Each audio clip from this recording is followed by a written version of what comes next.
Caros leitores e estudiosos, é com grande entusiasmo que damos as boas-vindas ao capítulo 6 deste fascinante mergulho na história.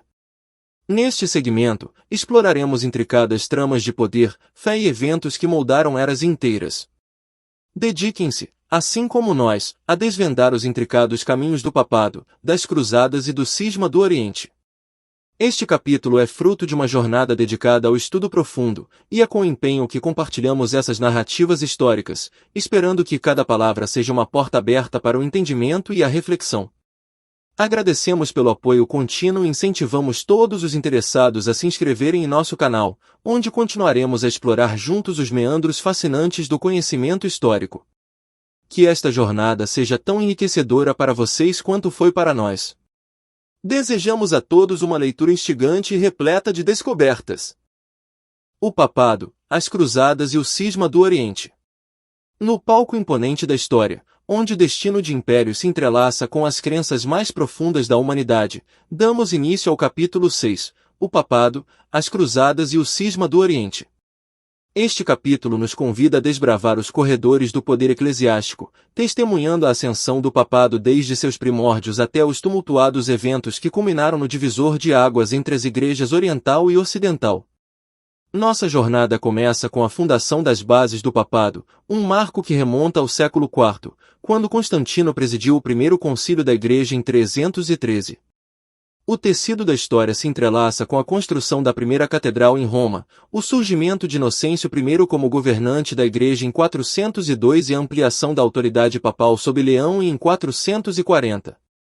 Papa, uma palavra carregada de significado, cujas origens remontam a um tempo em que todos os bispos ocidentais eram chamados assim, mas gradualmente, esse título se restringiu aos bispos de Roma. A tradição, transmitida por Irineu no segundo século, ecoa a cofundação e liderança da Igreja por Paulo e Pedro. Enquanto mergulhamos nas águas da história, testemunhamos o florescer da riqueza da Igreja, beneficiada pela isenção de impostos desde Constantino. As doações dos fiéis e a posse de vastas propriedades tornaram a Igreja uma potência econômica, controlando terras em países como França, Alemanha e Inglaterra. Antes da organização hierárquica que conhecemos hoje, a eleição do Papa estava nas mãos do povo romano. No entanto, o Concílio de Latrão, em 1179, transferiu esse poder para os cardeais reunidos na Santa Academia. O poder temporal da Igreja desde a fundação da Catedral Romana até o Renascimento, as coroações dos imperadores católicos no Vaticano e a complexa relação entre o poder secular e espiritual são peças cruciais desse quebra-cabeça histórico. Adentramos, então, no intrigante cenário do cisma do Oriente, uma divisão que reverberou em 1054, rompendo os laços entre as igrejas católicas oriental e ocidental. Uma história complexa que remonta ao Império dividido em 286 e que, ao longo dos séculos, viu a distância doutrinária entre as sedes de Roma e Constantinopla se acentuar. As disputas teológicas, as acusações mútuas de heresias e as diferenças culturais delinearam esse cisma que deixou uma marca indelével na história eclesiástica. Ao explorarmos as nuances desse cisma, descobrimos não apenas divergências teológicas, mas tradições culturais distintas, práticas litúrgicas divergentes e disputas sobre a autoridade. O papel do filioque no credo, as acusações de heresias e a introdução de elementos asiáticos pela Igreja Oriental aprofundaram as brechas entre as igrejas. E assim, adentramos um terreno onde a Igreja Católica do Ocidente e a Igreja Ortodoxa do Oriente se divergem em tradições, papado, imagens dos santos e até mesmo na forma da cruz.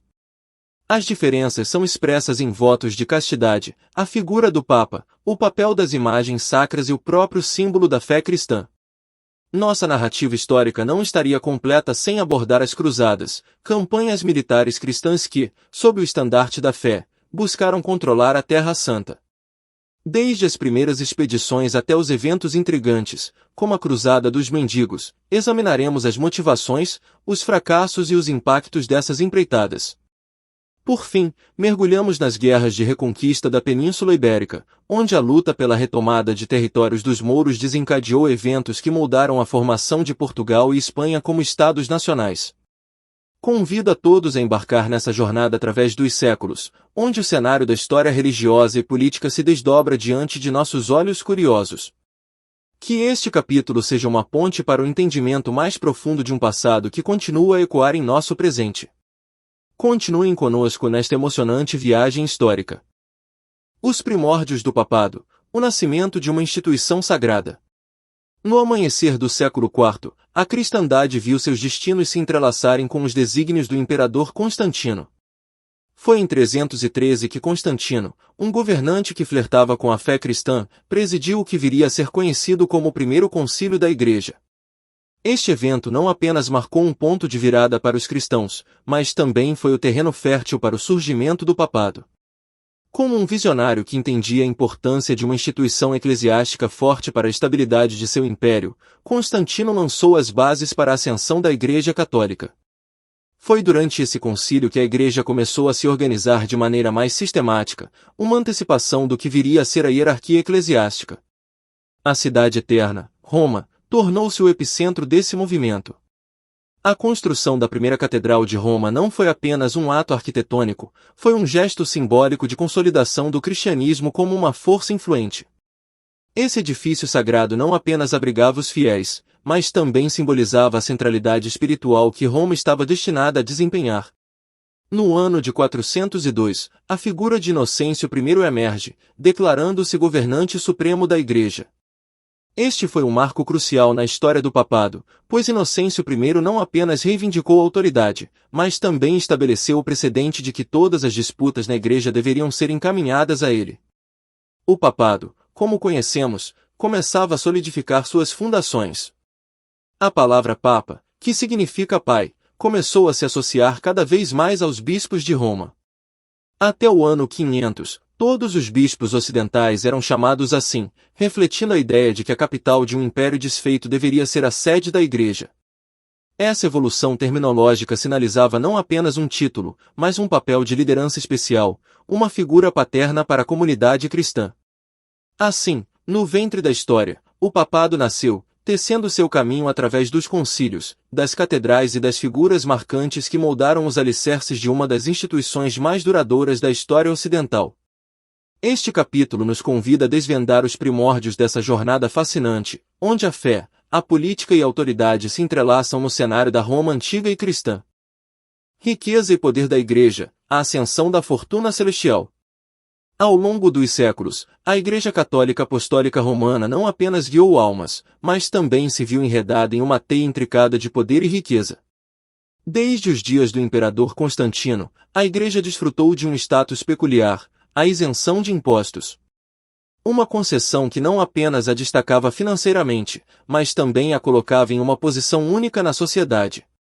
Essa isenção, concedida pelo imperador Constantino, permitiu que a Igreja acumulasse riqueza de maneiras variadas. Os homenzinhos ricos da sociedade, ao entrarem para o clero, não só se desvinculavam de suas obrigações fiscais, mas também canalizavam suas posses para a tesouraria da Igreja. Assim, as doações dos crentes tornaram-se uma fonte constante de recursos, alimentando os cofres da instituição que se erguia como uma entidade financeira poderosa. Não se limitando a meras doações, a Igreja também se tornou uma proprietária de vastas extensões de terra. A generosidade dos fiéis, combinada com a política de isenção de impostos, permitiu que a Igreja controlasse um quarto da França, Alemanha e Inglaterra. Terras e edifícios foram doados em profusão, não apenas como atos de piedade, mas também como investimentos na segurança espiritual e, por vezes, política. As indulgências, um peculiar aspecto do sistema de crenças da Igreja, também se tornaram uma fonte lucrativa. A venda dessas dispensas espirituais, que supostamente reduziam o tempo de purificação no purgatório, contribuiu para o já vasto tesouro da Igreja. A interseção entre o espiritual e o material se tornou cada vez mais evidente à medida que a Igreja prosperava em riqueza. A hierarquia eclesiástica, como a conhecemos hoje, não era uma característica inicial da Igreja. Antes da decisão do Concílio de Latrão em 1179, a eleição do Papa estava nas mãos do povo de Roma. Contudo, esse cenário mudou, e uma organização hierárquica se estabeleceu. Os cardeais, reunidos na Santa Academia, tornaram-se os eleitores do Papa, um evento que trouxe ordem e estrutura à liderança da Igreja. Dessa forma, mergulhamos nos intricados corredores da ascensão financeira e política da Igreja Católica Apostólica Romana. Uma jornada que se entrelaça com os destinos de reinos e fiéis, marcando a história da cristandade ocidental com o selo da riqueza celestial. Poder temporal e relações com o Sacro Império Romano, o domínio celestial na Terra. À medida que as fundações da Igreja Católica Apostólica Romana se consolidavam espiritualmente, uma sombra de influência se estendia além dos limites dos assuntos divinos. O conceito de poder temporal emergiu como um componente crucial da identidade da Igreja, conferindo-lhe não apenas autoridade espiritual, mas também uma presença marcante nos domínios terrenos. Desde os primórdios da Catedral Romana, a doação de bens territoriais à Igreja Católica tornou-se uma prática comum. Os fiéis, impelidos por devoção e por uma compreensão de que contribuir para a Igreja significava garantir seu lugar no paraíso, entregavam suas terras generosamente. Esses territórios, acumulados ao longo dos anos, não apenas representavam uma vasta propriedade, mas também conferiam à Igreja uma presença tangível e influente na sociedade.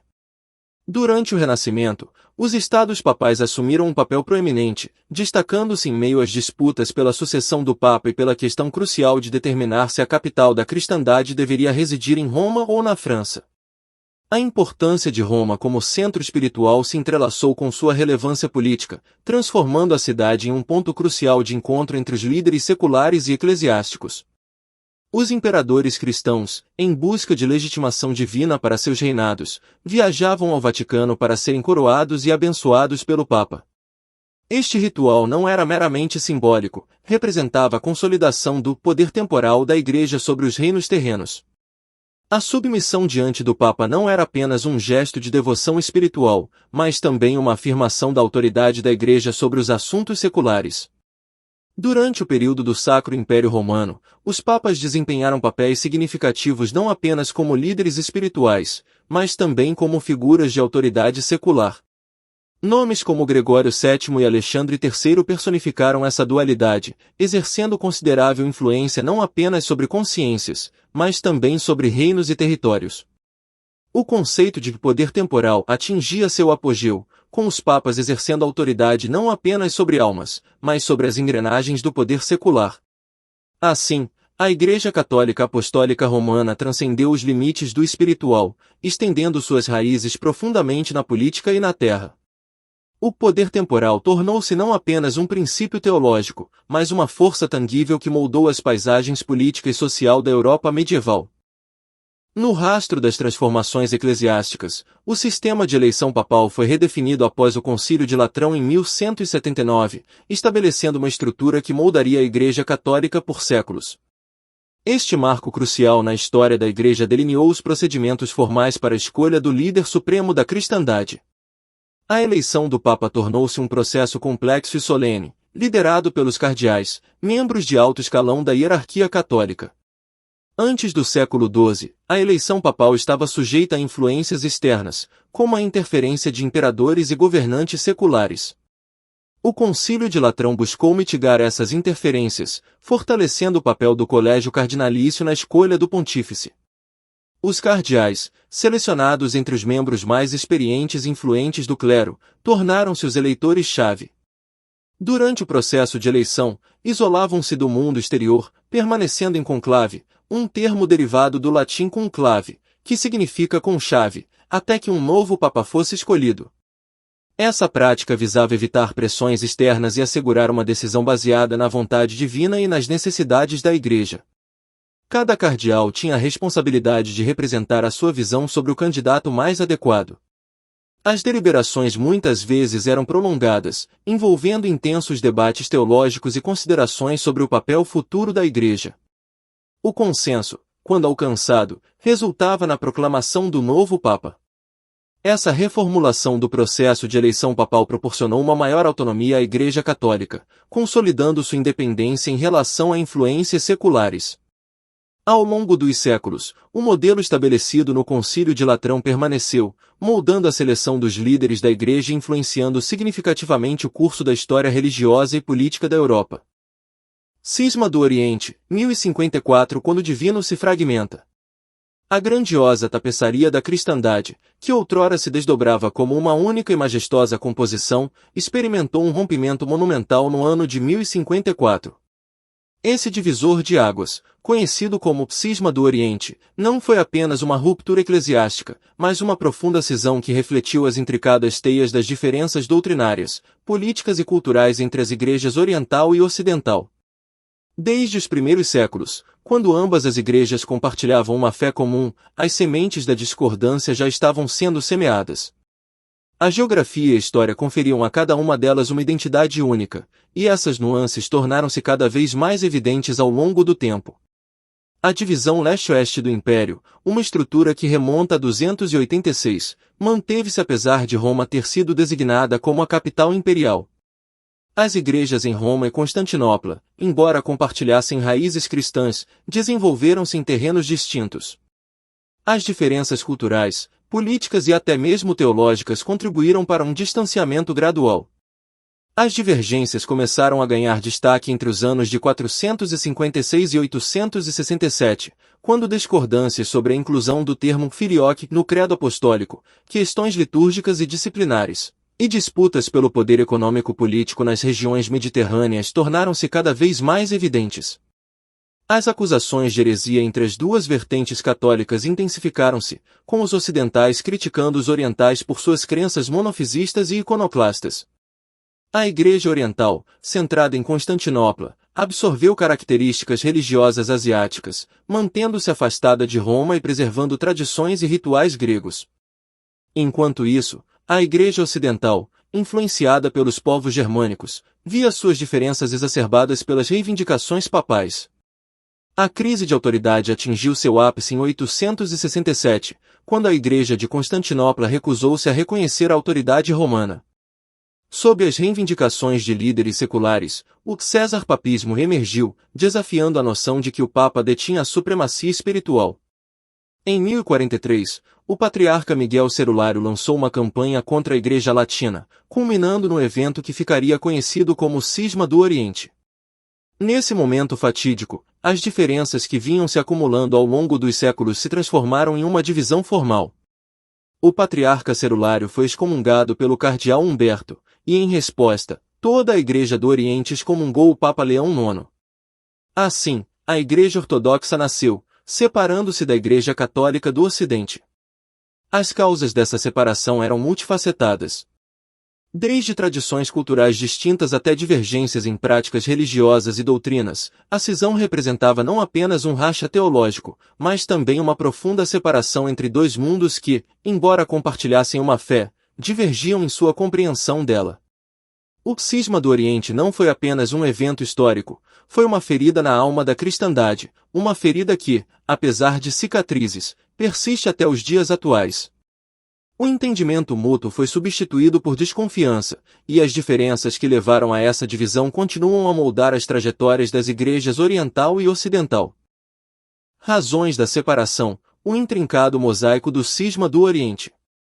A divisão entre as igrejas oriental e ocidental, encapsulada no Cisma do Oriente em 1054, não foi apenas o resultado de divergências superficiais, mas sim a manifestação de profundas diferenças culturais, litúrgicas e teológicas que se acumularam ao longo dos séculos. Uma das questões centrais que alimentaram o cisma foi a inclusão da palavra filioque no credo niceno-constantinopolitano. Essa cláusula, que afirmava que o Espírito Santo procedia do Pai e do Filho, tornou-se um ponto de discórdia teológica. Enquanto a Igreja Ocidental via essa adição como uma resposta legítima às heresias cristológicas, a Igreja Oriental considerava-a uma alteração inaceitável do credo original proclamado nos primeiros concílios ecumênicos. Além disso, questões litúrgicas desempenharam um papel significativo na separação. As tradições gregas e latinas, que haviam se desenvolvido de maneira distinta ao longo dos séculos, geraram práticas litúrgicas diversas. O uso de pães ázimos no Ocidente contrastava com o pão fermentado no Oriente, e as diferenças nas festividades, como a celebração da Páscoa, aprofundavam a sensação de separação.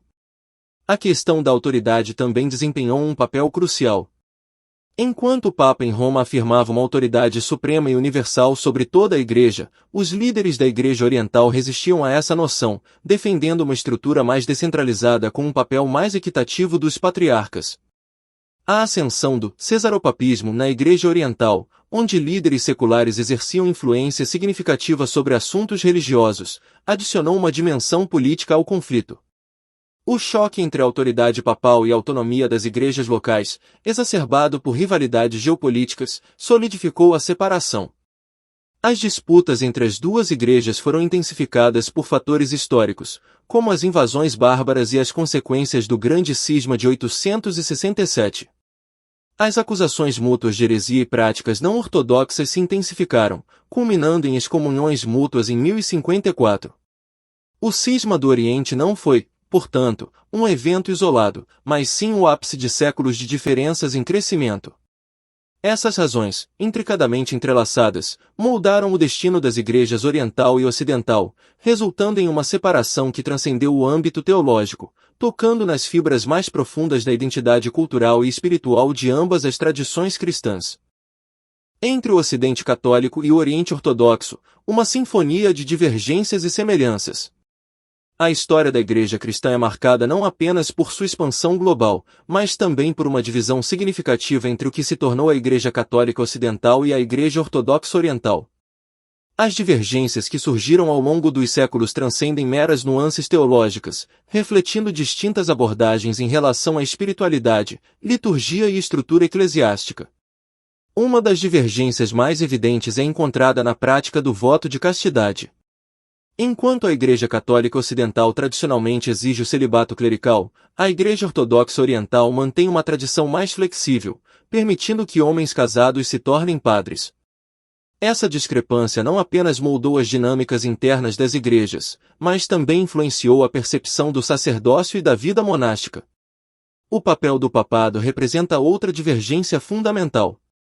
Para a Igreja Católica Ocidental, o Papa é reconhecido como o vigário de Cristo na Terra, detendo a autoridade suprema sobre questões de fé e moral.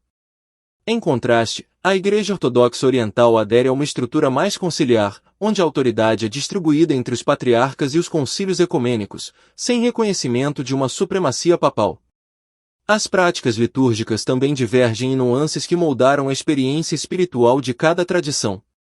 A veneração de imagens, por exemplo, desempenha um papel mais proeminente na Igreja Ortodoxa Oriental, enquanto a Igreja Católica Ocidental, especialmente após o período iconoclástico, tende a abordar essa prática de maneira mais cautelosa.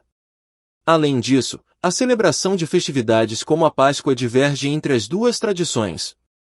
O uso de calendários diferentes e métodos distintos de cálculo para determinar a data da Páscoa contribui para a experiência litúrgica única de cada igreja.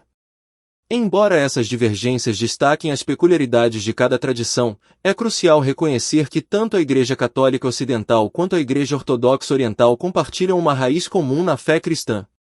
Suas diferenças, longe de serem meros obstáculos, representam as complexidades inerentes à expressão humana da espiritualidade, adicionando profundidade e diversidade ao panorama do cristianismo. Em meio a essas divergências, é possível encontrar uma riqueza de tradições, rituais e crenças que enriquecem a experiência espiritual de milhões ao redor do mundo. As Cruzadas, peregrinações militares à Terra Santa. No amanhecer do século XI, um chamado ressoou pelos salões eclesiásticos da Europa, ecoando além das fronteiras e penetrando nos corações dos fiéis. Esse chamado, proclamado pelo Papa Urbano II em 1095, era a semente que germinaria nas Cruzadas, uma série de empreendimentos militares empreendidos pelos cristãos ocidentais em direção à Terra Santa, com Jerusalém no epicentro de suas aspirações. O fervor religioso, entrelaçado com motivações políticas e econômicas, inspirou multidões a embarcar em uma peregrinação única. O objetivo proclamado era libertar os lugares sagrados do cristianismo do domínio muçulmano. No entanto, a realidade era complexa e multifacetada. As Cruzadas, ao longo de quase 2 séculos, testemunharam uma gama diversificada de expedições, cada uma com sua própria narrativa de triunfos e derrotas.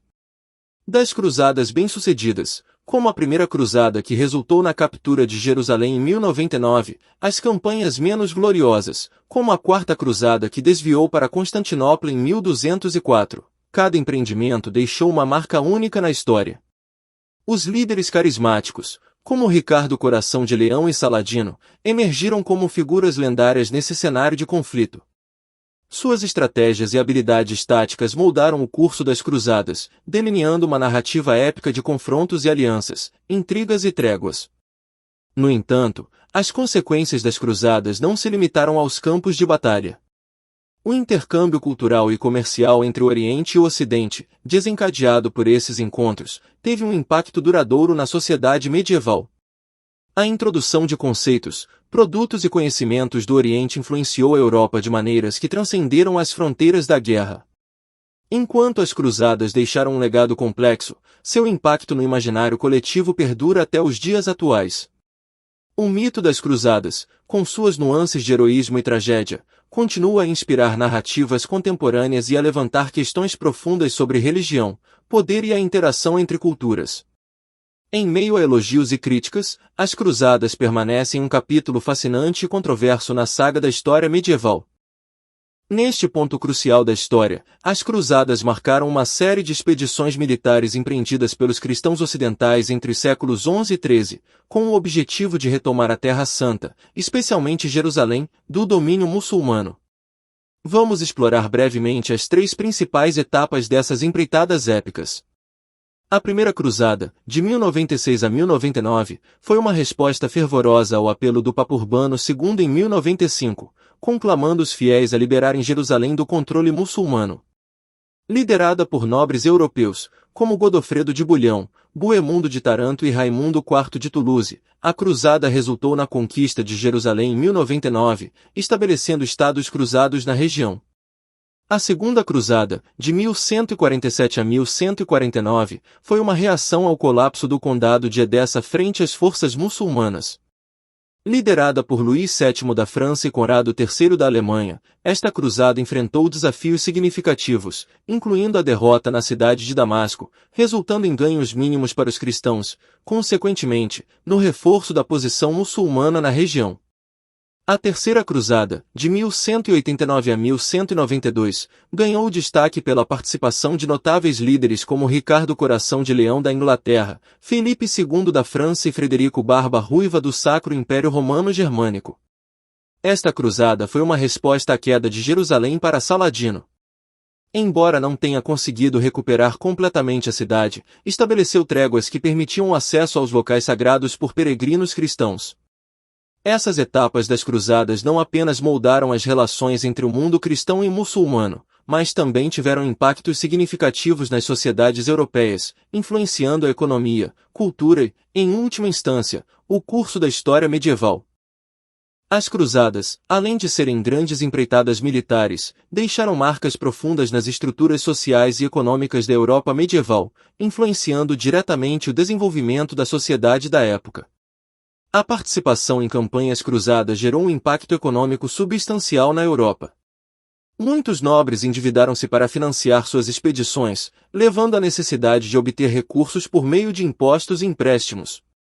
Esse processo contribuiu para uma crescente centralização do poder nas mãos dos monarcas, enfraquecendo a aristocracia feudal. O contato direto com o mundo conhecido foi uma das maiores contribuições das cruzadas para a Europa. Os cruzados trouxeram consigo conhecimentos sobre medicina, arquitetura, astronomia e técnicas militares, que tiveram um impacto duradouro no desenvolvimento intelectual europeu.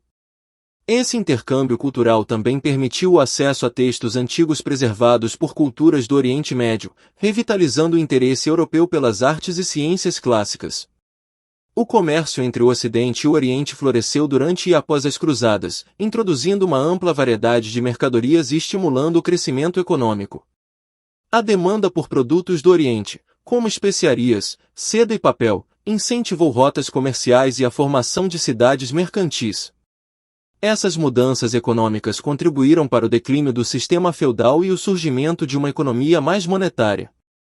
Em última análise, as cruzadas, apesar de seus objetivos militares inicialmente não alcançados, tiveram impactos significativos na Europa medieval, moldando não apenas as relações com o mundo conhecido, mas também impulsionando mudanças sociais, econômicas e culturais que perduraram ao longo dos séculos.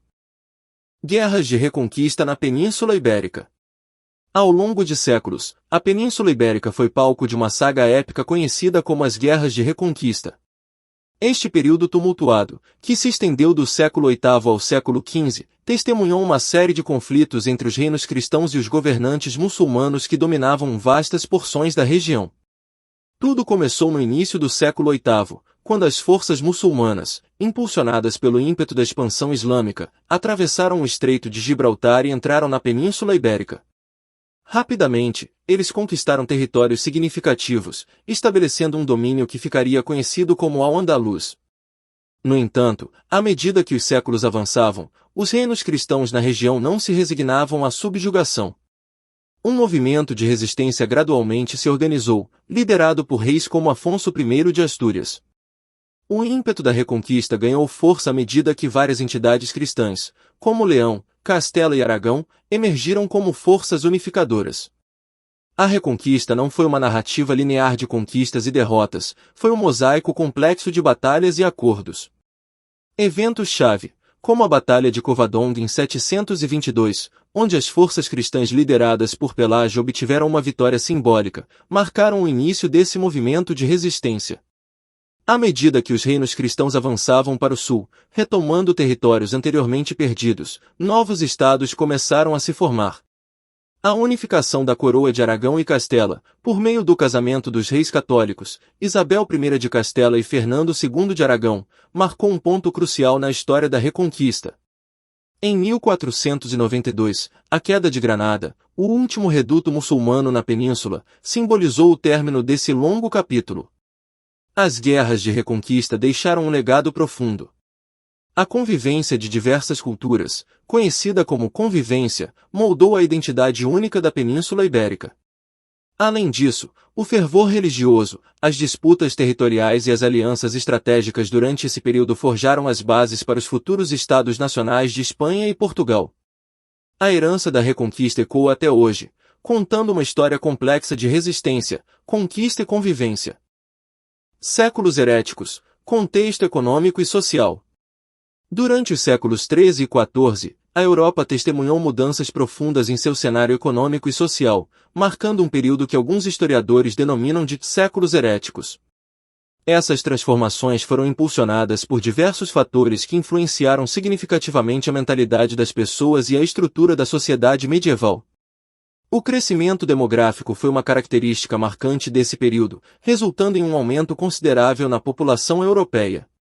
O fim das condições adversas, como fomes e epidemias, possibilitou uma expansão populacional. Esse aumento demográfico, por sua vez, teve impactos diretos na organização social, com o surgimento de cidades mais populosas e o fortalecimento das relações comerciais. O renascimento urbano foi uma resposta a essas mudanças demográficas. O surgimento e a expansão das cidades trouxeram consigo um novo cenário econômico, marcado pelo desenvolvimento de atividades comerciais, manufatureiras e financeiras. O crescimento das atividades urbanas e a ascensão de uma classe mercantil desafiaram as estruturas sociais tradicionais, deslocando o eixo do poder em direção aos centros urbanos. A intensificação das atividades econômicas e o aumento do comércio também contribuíram para a monetarização da sociedade. O uso mais amplo de moedas e transações comerciais monetárias enfraqueceu o sistema feudal, baseado nas relações de trabalho servil, e fortaleceu uma economia mais baseada no dinheiro. A Igreja, enquanto instituição poderosa, viu-se diante de desafios significativos nesse contexto em transformação. O enriquecimento da Igreja, as práticas de simonia, venda de cargos eclesiásticos, e a ostentação de riquezas por parte do clero tornaram-se alvo de críticas. Além disso, a hierarquia eclesiástica enfrentou questionamentos sobre a interpretação e a prática do cristianismo, dando origem a movimentos considerados heréticos. O contexto econômico e social dos séculos XIII e XIV, marcado por mudanças demográficas, urbanização e transformações na estrutura econômica, criou um terreno fértil para o surgimento de movimentos heréticos que questionavam as normas estabelecidas, desafiavam a autoridade da Igreja e buscavam formas alternativas de vivenciar a espiritualidade. Esses séculos heréticos, longe de representarem apenas desvios morais, refletiram as tensões e as aspirações de uma sociedade em profunda transformação. Os cátaros, também conhecidos como albigenses, eram seguidores de uma forma de cristianismo dualista que rejeitava muitos dos dogmas da Igreja Católica. Acreditavam na existência de dois princípios opostos, um bom e outro mau, o que os colocava em oposição às crenças tradicionais. Sua comunidade pregava a simplicidade de vida, o ascetismo e condenava as estruturas hierárquicas da Igreja. Essas ideias desafiadoras rapidamente ganharam seguidores, especialmente na região do sul da França. Os valdenses, por sua vez, eram seguidores de Pedro Valdo, um rico comerciante que, após uma experiência espiritual, abandonou sua vida de riqueza para seguir uma vida de pobreza e pregação. Esses movimentos, embora variados em suas crenças, compartilhavam a crítica à riqueza da Igreja, a ênfase na simplicidade e na interpretação direta da Bíblia pelos crentes leigos. A resposta da Igreja Católica a esses movimentos foi vigorosa. Inicialmente, tentou-se a persuasão teológica para trazê-los de volta à ortodoxia. No entanto, diante da resistência persistente, a Igreja optou por métodos mais severos. O Papa Inocêncio III lançou a Cruzada Albigense no início do século XIII, uma campanha militar destinada a erradicar os cátaros do sul da França. Esse conflito resultou em perseguições, massacres e na supressão brutal do movimento. Quanto aos valdenses, enfrentaram uma série de perseguições ao longo dos séculos, sendo excomungados pela Igreja Católica.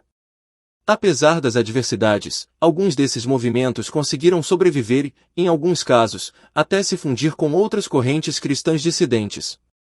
Esses movimentos heréticos, embora muitas vezes esquecidos na narrativa histórica dominante, representaram um desafio significativo para a autoridade religiosa estabelecida e evidenciaram as tensões entre a busca espiritual individual e as estruturas hierárquicas da Igreja Católica durante os séculos heréticos. Legado e impacto histórico. Ao encerrarmos nossa jornada pelos intricados caminhos da história do papado, das cruzadas, do cisma do Oriente e das guerras de reconquista, é imperativo refletir sobre o legado e o impacto duradouro desses eventos cruciais. O papado, desde seus primórdios, emergiu como uma instituição de significância global.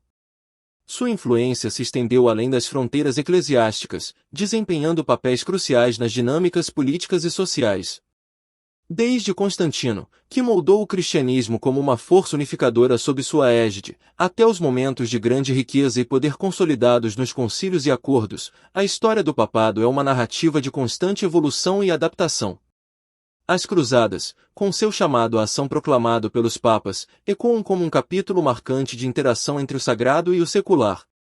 Essas peregrinações militares à Terra Santa não apenas alteraram as dinâmicas geopolíticas da época, mas também deixaram um impacto duradouro nas relações entre cristãos e muçulmanos, moldando preconceitos e narrativas por séculos.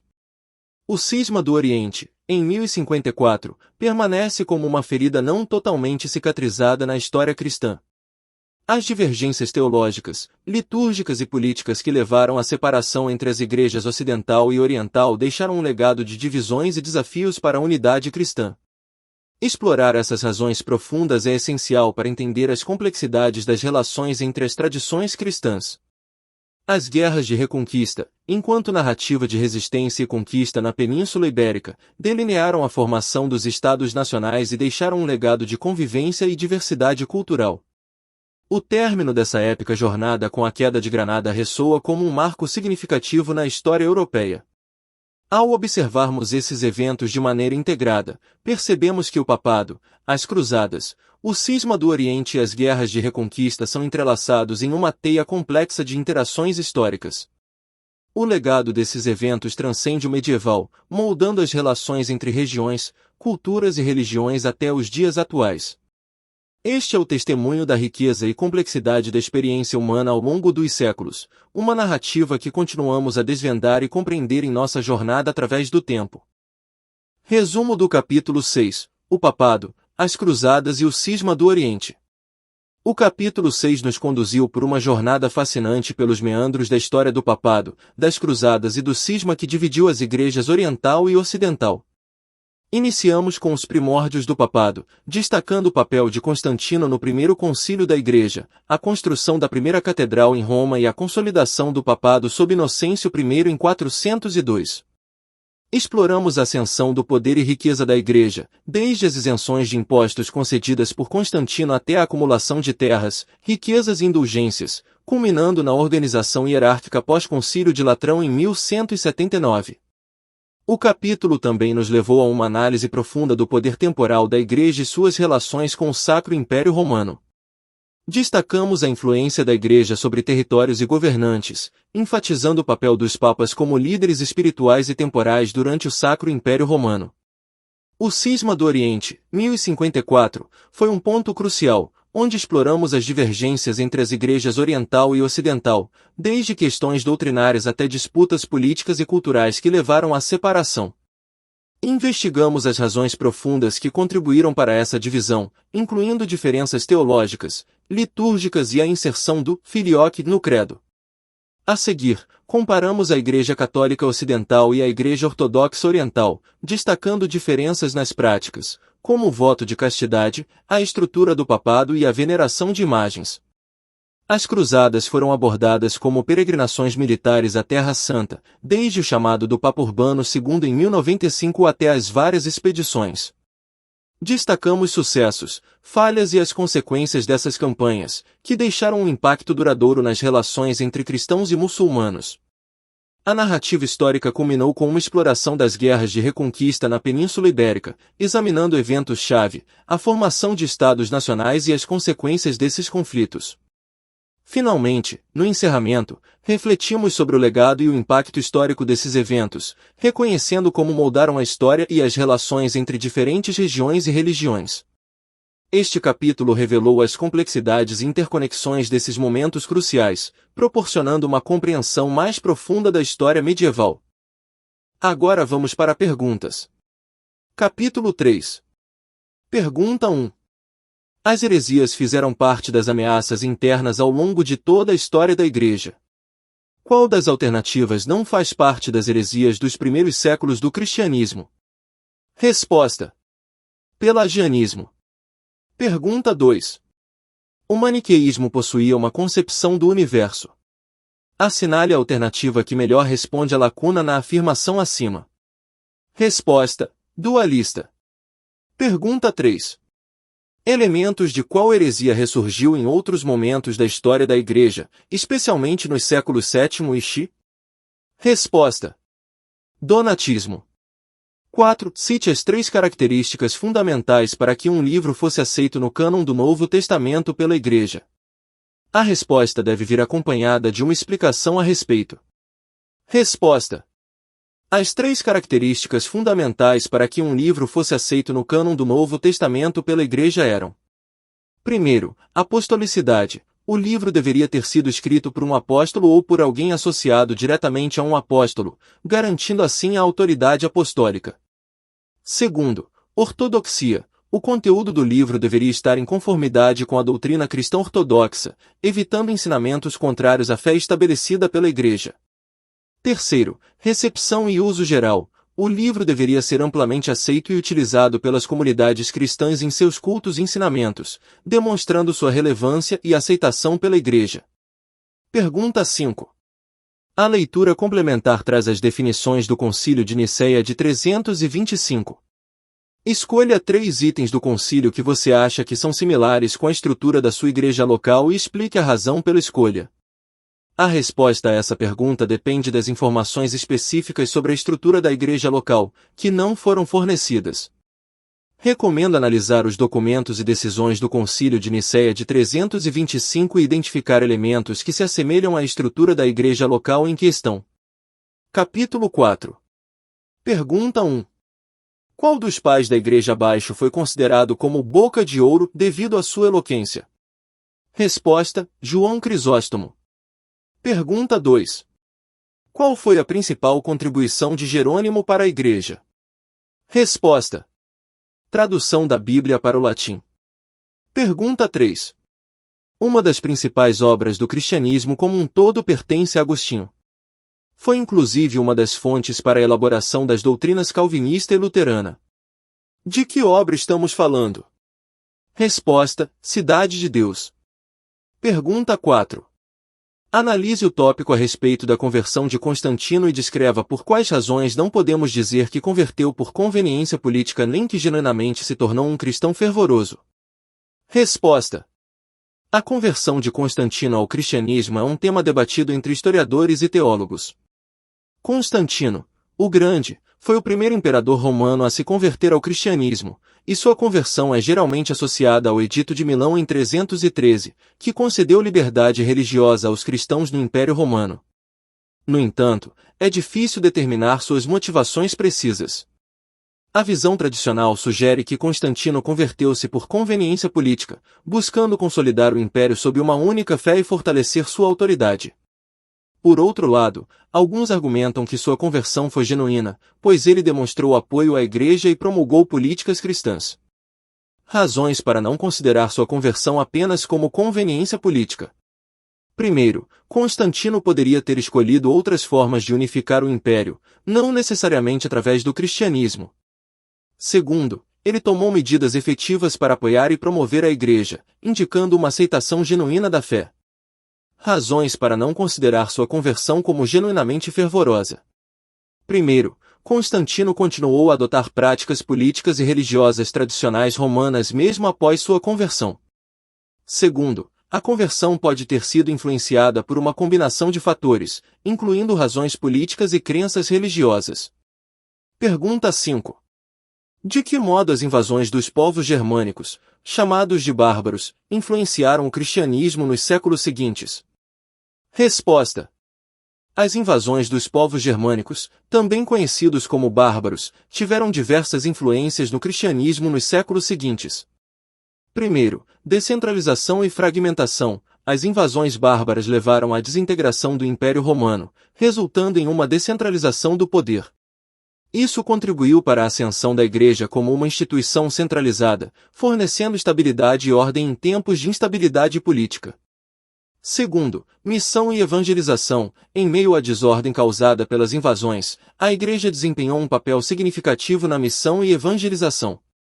Monges e missionários cristãos viajaram para regiões anteriormente não convertidas para espalhar o cristianismo.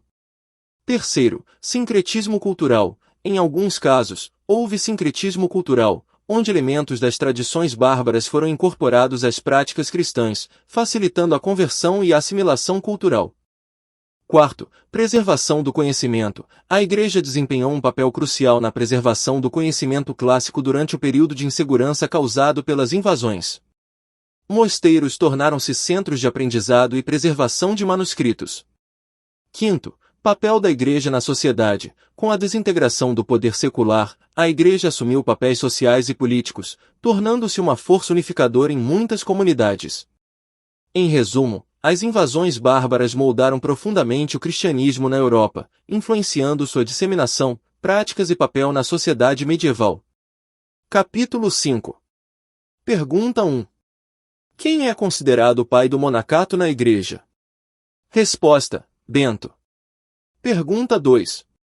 A prática do automartírio, onde os jejuns são intensos e o isolamento da civilização para evitar que o pecado contaminasse o monge, era também conhecido como. Resposta: ascetismo. Pergunta 3. Sobre Cluny e Cister é incorreto afirmar. Das alternativas a incorreta é a letra C. Cluny representa o barroco em sua história. Pergunta 4. Analise as ordens de Cluny e Cister e as mendicantes extraia do texto em seu caderno de estudos características de cada uma delas. Ordem de Cluny. Fundada em 910. Buscava um retorno ao modelo monástico original, com ênfase na oração e na vida contemplativa. Forte ênfase na liturgia e na observância rigorosa da regra de São Bento. Desenvolveu uma estrutura hierárquica centralizada. Ordem de Cister. Surgiu como uma reforma da Ordem de Cluny no século XI. Enfatizava uma forma mais estrita da regra de São Bento, com austeridade e simplicidade. Buscava um estilo de vida mais próximo ao ascetismo, evitando excessos e luxos. Contribuiu para o desenvolvimento da arquitetura gótica.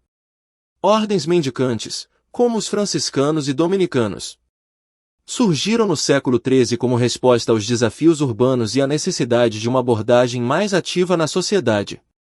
Abraçavam a pobreza voluntária e viviam da caridade, viajando e pregando. Diferentemente das ordens monásticas, os mendicantes eram mais móveis e engajados no mundo. Pergunta 5. Qual a razão para o sucesso da ordem franciscana? Quais os fatores que os levam a crescer tão rapidamente nesta sociedade do século XIII? Resposta. O sucesso da ordem franciscana pode ser atribuído a vários fatores.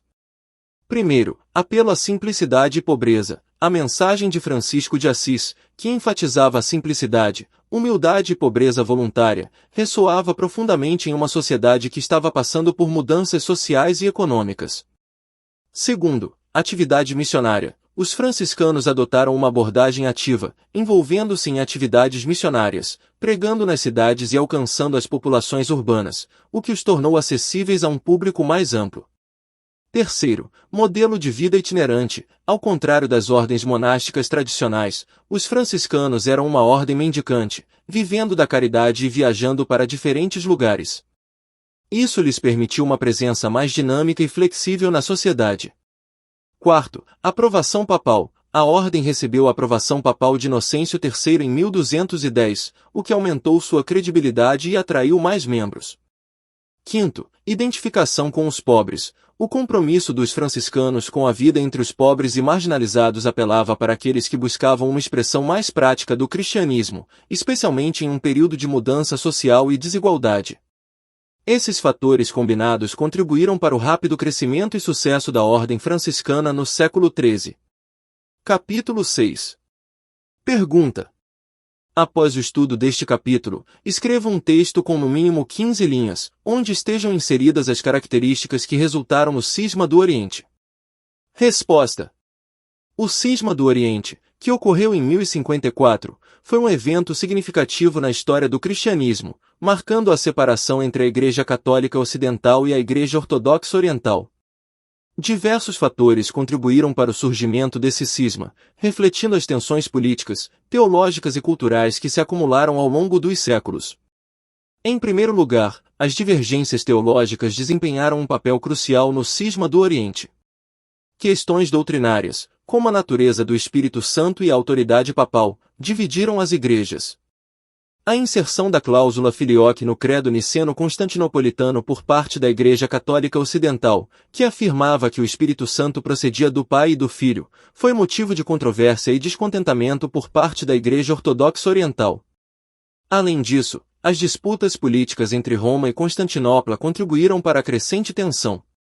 O papel do Papa como autoridade máxima na Igreja Católica Ocidental e a autonomia dos patriarcados no Oriente foram temas conflituosos. As intervenções políticas e religiosas de líderes em ambos os lados agravaram as diferenças e dificultaram a reconciliação.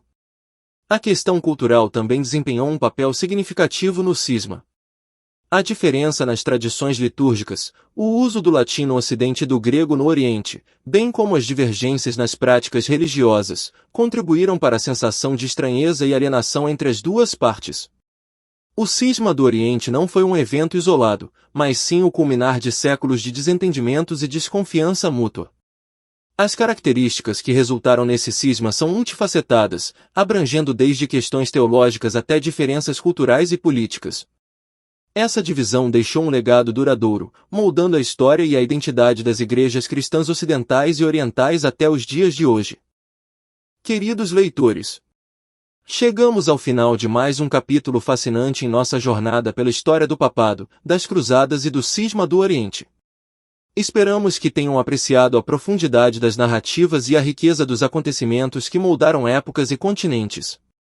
Se você está tão envolvido quanto nós nesta fascinante exploração histórica, não se esqueça de se inscrever em nosso canal. Ao fazer isso, você fortalece a comunidade que está se formando ao redor dessas histórias incríveis. Não perca a oportunidade de receber atualizações regulares e ficar por dentro de novos episódios. Agradecemos a todos pelo apoio e entusiasmo até agora. Estamos ansiosos para contar mais histórias e desvendar os mistérios que o próximo capítulo nos reserva.